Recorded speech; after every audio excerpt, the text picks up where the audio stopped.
এটা মূলত ঈদের আগের ভিডিও ছিল।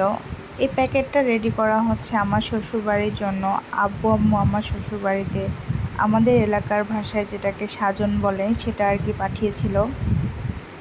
তো আমাদের এলাকায় দেখা যায় কম বেশি যার যা সামর্থ্য সেই অনুযায়ী মেয়ে শ্বশুরবাড়িতে ঈদের আগে কিছু না কিছু পাঠিয়েই থাকে। যার যেমন অবস্থা সে সেরকম পাঠায়।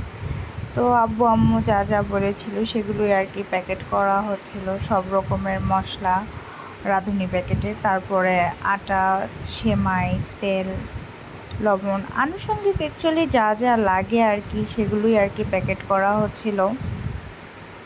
তো প্যাকেটগুলো করছিল আমার ছোটো বোন, ওই সব কিছু গুছিয়ে সুন্দর করে প্যাকেট করেছে। তো আসলে এক একজনের বাসার বা এক এক এলাকার এক এক রকম নিয়ম হয়ে থাকে। অনেকেই তার ছেলে মেয়েকে দেখা যায় তাদের হক থেকে বঞ্চিত করে। অনেক পরিবারে দেখা গেছে যে তাদের কাছে তাদের শুধুমাত্র ছেলের গুরুত্বটাই অনেক, মেয়ের গুরুত্বটা নেই।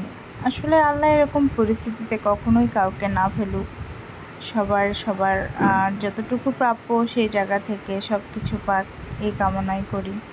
তো আমাদের সব কিছু শুকনা জিনিসপত্র আগেই নেওয়া হয়ে গিয়েছিল, যেগুলো প্যাকেটে গুছিয়ে রেখেছিল। শুধুমাত্র যেদিন সাজনটা পাঠানো হয়েছিল ওই দিন সকালবেলা একটু ফ্রেশ গরুর মাংস আর চিকেনটা কেনা হয়েছিল।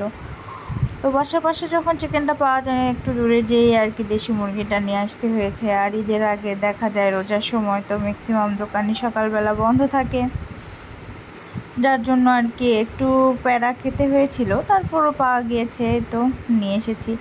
আর যখন বাজারে গিয়েছিলাম তখন এই যে আমার বিড়াল কিকিকে নিয়ে গিয়েছিলাম। ও বাইরে গেলে খুব চুপচাপ হয়ে থাকে। আর বাসায় যেহেতু ছোটো বাচ্চা আছে ওদের জন্য ছিল চিপস আর চকলেট। এই তো তারপরে এগুলো বাসায় নিয়ে আসার পর আমার ছোটো বোন আবার সুন্দর করে সব কিছু প্যাকেট করে দিল। সব কিছু গুছিয়ে ফেলে আমাদের যে দারোয়ান মামা ছিল উনি গুছিয়ে দিয়েছিলেন, কারণ অন্য কেউ তো নেই।